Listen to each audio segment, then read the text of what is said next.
તો ક્યાંક આ ઇતિહાસ જોડાયેલો છે ભગવાન શિવ અને માતા પાર્વતીની સાથે. આ છે 24,000 વર્ષ પહેલાની ગિરનારનો જે પર્વત છે એ દરિયાની અંદર છુપાયેલો હતો. ગિરનારનો પર્વત દરિયાની અંદર છુપાયેલો હતો અને કહેવાય છે કે ગિરનાર એ હિમાલયનો પુત્ર છે. ગિરનાર એ હિમાલયનો પુત્ર તરીકે મનાય છે.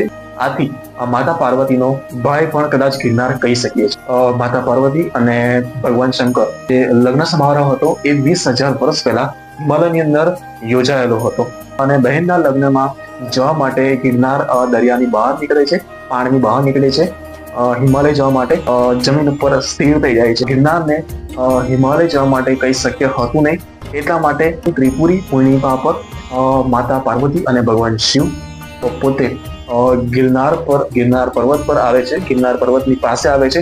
અહીંયા એમની સાથે ભગવાન ઋષિમુનિ, નવગ્રહ, અષ્ટસિદ્ધિ, નવનિધિ, 52 વીર, 64 દેવી, 11 જળ દેવતા, 9 નાગ, કુબેર ભંડારી, તે બધા જ શિવ પાર્વતીની સાથે 4 દિવસ ગિરનારની પરિક્રમા કરે છે.